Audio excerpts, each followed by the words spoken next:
جب کوئی انسان اللہ کے نبی علیہ الصلوۃ والسلام نے کامل مسلمان مومن کی علامت کیا بتائے؟ المسلم من سلم المسلمون من لسانہ و یدہ۔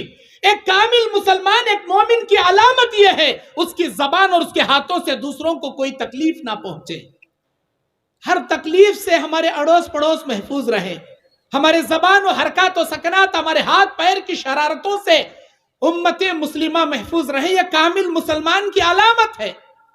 میرے دینی اور اسلامی بھائیوں، اتنا ہی نہیں، جو شخص اللہ کے نبی کہتے ہیں اللہ کی قسم کھا کر جھوٹا تجارت کرتا ہے، جھوٹی کاروبار کرتا ہے، کسی چیز کو بیچتا ہے، اللہ تبارک و تعالیٰ اس پر جنت کو حرام کر دیا۔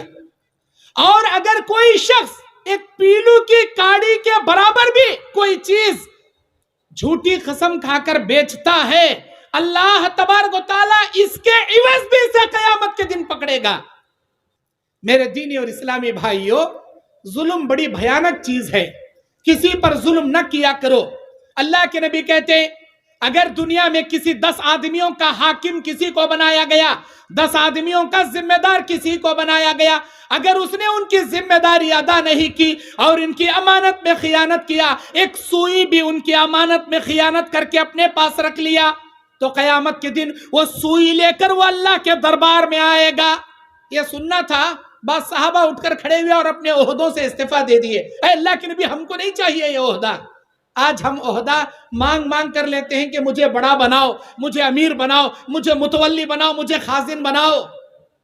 میرے بھائیوں، ذمہ داری بہت بڑی چیز ہوتی ہے، امانت میں خیانت ظلم ہے۔ بخاری کی حدیث، ایک لڑکا تھا جس کا نام کرکزا تھا، وہ نبی کے خیمے گاڑا کرتا تھا۔ اچانک ایک تیر جنگ میں سے لگی اور وہ مر گیا۔ صحابہ کہنے لگے یہ تو جنتی ہے، نبی کے خیمے ڈالنے والا۔ نبی نے بیان فرمایا کہ تم نے کسگرا کے بارے میں کیسے کہا کہ یہ جنتی ہے؟ میں اس کو ایک مال غنیمت کی چادر تقسیم ہونے سے پہلے جو اس نے چرا لی تھی، اس چادر کے بدلے میں اسے میں جہنم کی آگ میں دیکھ رہا ہوں۔ امانت میں خیانت ظلم ہے۔ میرے دینی اور اسلامی بھائیوں، اتنا ہی نہیں، اللہ کے نبی صلی اللہ علیہ وسلم بیان فرماتے ہیں اتدرون ما المفلس، اے میرے امتیوں، کیا تمہیں معلوم ہے کہ قیامت کا مفلس کون ہے؟ اے اللہ کے نبی، مفلس تو وہ ہے جس کے پاس کھانے کے لیے کھانا نہ ہو، پہننے کے لیے کپڑے نہ ہو، رہنے کے لیے گھر نہ ہو۔ نبی نے کہا نہیں، قیامت کے دن نیکیوں کے انبار لے کر آئے گا، نیکیوں کے پہاڑ لے کر آئے گا، لیکن کسی پر ظلم کیا ہوگا، کسی کو مارا ہوگا، کسی کو گالی دیا ہوگا، کسی کا مال چھینا ہوگا۔ قیامت کے دن اللہ عز و جل کے دربار میں، میزان الہیہ میں، اس کے اللہ کے ترازو میں اس کی نیکی اور بدی تولے جانے سے پہلے مظلوم آ کر شکایت کریں گے، اللہ ہمارے ظلم کا بدلہ دلا۔ اللہ کہے گا کیا بھائی تو نے ان پر ظلم کیا؟ اے میرے بندے، تو نے ان کا حق مارا، تو نے ان کے ساتھ نہ حق تلفی کی، ظلم و زیادتی کیا، دے ان کا حق دے۔ لا دینار ولا درہم، وہاں نہ کوئی دینار لے کر آئے گا نہ درہم۔ کیا ہوگا؟ اللہ تعالیٰ نیکیاں اٹھا کر دے دے گا، ساری نیکیاں ختم ہو جائیں گی لیکن مظلوم ختم نہیں ہوں گے۔ کسی کی عزت لوٹا تھا، کسی کی امانت میں خیانت کیا تھا، کسی کا قرضہ لے کر ڈبا دیا تھا، کسی کی پراپرٹی پہ ناحق قبضہ جما لیا تھا، کسی کی زمین ہڑپ لیا تھا، استغفر اللہ۔ ان تمام ظلم کا بدلہ نیکیاں دے کر نیکیاں خالی ہو جائیں گی۔ اللہ مظلومین کے گناہ لے کر اس ظالم کے سر پر تھوپ دے گا، جتنے نیکیوں کے پہاڑ لایا تھا اتنے گناہوں کے پہاڑ میں تبدیل ہو جائیں گے۔ اللہ سے کہے گا اللہ مجھے بچا لے، اللہ مجھے معاف کر دے۔ اللہ کیا کہے گا؟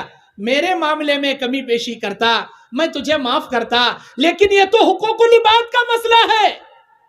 اللہ تعالیٰ اس بھکاری کو، اس فقیر کو، اس مفلس کو جو نیکیوں کے انبار لایا تھا، ظلم کرنے کی وجہ سے ساری نیکیاں خالی ہو گئی، گناہوں کے پہاڑ لے کر شرمندگی کے ساتھ جہنم میں جائے گا۔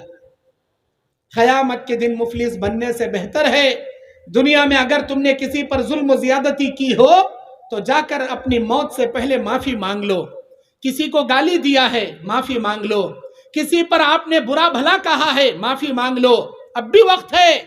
آپ کہو گے مولانا ہم کیسے معافی مانگے، ہم تو بڑے گریڈ والے، ہم تو بڑے خاندان والے، ہم اپنے نوکر چاکروں سے کیسے معافی مانگے؟ ارے کچھ بھی فرق نہیں ہوگا جی، یہ دنیا کی عزت بڑی نہیں ہے، آخرت کی عزت سب سے بڑی ہے۔ یہ دنیا کی ذلت بڑی نہیں ہے، آخرت کی ذلت سب سے بڑی ہے۔ کوشش یہ کرے کہ قیامت کے دن اللہ آپ کو عزت دے، قیامت کی ذلت سے اللہ آپ کو بچا لے، یہ کوشش کریں۔ خطبہ حجۃ الوداع میں اللہ کے نبی صلی اللہ علیہ وسلم اپنی امتیوں کے سامنے اللہ کے دین کو، پیغام کو پیش کرنے کے بعد سوال کرتے ہیں، اے میرے امتیوں، میں نے اللہ کے پیغام کو امانت داری سے تم تک پہنچا دیا، کیا تم اس بات کی گواہی اللہ کے دربار میں دو گے؟ ہاں اللہ کے نبی، ہم گواہی دیں گے، آپ بے شک اللہ کے پیغام کو ہم تک پہنچا دیے۔ اللہم اشہد، اللہم اشہد، اللہم اشہد، اللہ تو گواہ رہنا، تو گواہ رہنا، تو گواہ رہنا، میں نے تیرے پیغام کو تیرے بندوں تک امانت داری سے، پوری دیانت داری سے پہنچا دیا۔ اس کے بعد نبی علیہ الصلوۃ والسلام کہتے ہیں، میرے امتیوں، دین آج مکمل ہو گیا، دو چیزیں چھوڑے جا رہا ہوں، قرآن اور حدیث، تھامے رہو گے، کبھی دنیا میں گمراہ نہیں ہوگے۔ اس دین میں ذرہ برابر بھی اضافہ نہیں کرنا، اس دین میں ذرہ برابر بھی کمی پیشی نہیں کرنا۔ جو کمی پیشی یا زیادتی کرے گا وہ قیامت کے دن حوض کوثر سے محروم کر دیا جائے گا، اور تم میں سے جو حاضر ہیں وہ غائب تک میرے دین کو پہنچا دیں۔ اس کے بعد نبی نے ایک جملہ کہا، اے میرے امتیوں، میں اتنے سال تمہارے درمیان زندگی گزارا، جانے انجانے میں اگر مجھ سے کسی کو ٹھیس پہنچی ہو، تکلیف پہنچی ہو، وہ مجھے معاف کر دے یا آ کر میرا بدلہ لے لے، قیامت کے دن اللہ کے دربار میں میری گرفت نہ کرے۔ کون کہہ رہے ہیں؟ کائنات کے پیغمبر رحمت للعالمین کہہ رہے ہیں۔ اللہ اکبر۔ آج ہم اپنے بھائیوں سے معافی مانگنے تیار نہیں، آج ہم کسی کا مال جو لوٹ لیا ہے، چوری کر لیا ہے، ناحق قبضہ جما لیا ہے، اس کا مال لوٹانے تیار نہیں۔ کیا سمجھتے ہیں؟ ہماری عزت کم ہو جائے گی، ہمارے وقار کم ہو جائے گا۔ ارے کائنات کے پیغمبر سے بڑی عزت کیا جی تمہاری؟ کائنات کے پیغمبر سے بڑی حیثیت کیا جی تمہاری؟ اللہ اکبر۔ نبی امت کے سامنے معافی مانگ رہے ہیں، اے میرے امتیوں، اگر مجھ سے کسی کو تکلیف پہنچی ہو معاف کر دے، بدلہ لینا چاہے یہاں آ کر بدلہ لے لے، اللہ کے دربار میں مجھے نہ پکڑے۔ سارے صحابہ اشک بار ہیں، آنکھیں اشک بار ہیں۔ ایک صحابی اٹھے، عبداللہ ابن عتیق ان کا نام، وہ بولے اللہ کے نبی آپ نے ایک مرتبہ مجھے مارا تھا، میں بھی آپ کو مار کے بدلہ لوں گا۔ اللہ اکبر۔ حضرت عمر بن خطاب بولے اللہ کے نبی یہ تو منافق لگتا ہے، آپ اجازت دیجئے میں اپنی تلوار سے اس کی گردن اڑا دوں گا۔ نبی نے کہا نہیں، اسے آنے دیجئے۔ اسے بلایا گیا، نبی نے اس کے ہاتھ میں کوڑا دیا، یہ لے بھائی مجھے مار لو، میں نے کب آپ پر مارا تھا مجھے تو یاد نہیں، مار لیجئے۔ اے اللہ کے نبی انصاف کیجئے، آپ انصاف نہیں کریں گے تو کون کرے گا؟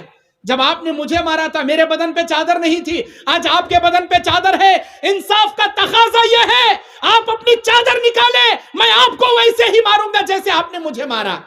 اللہ اکبر۔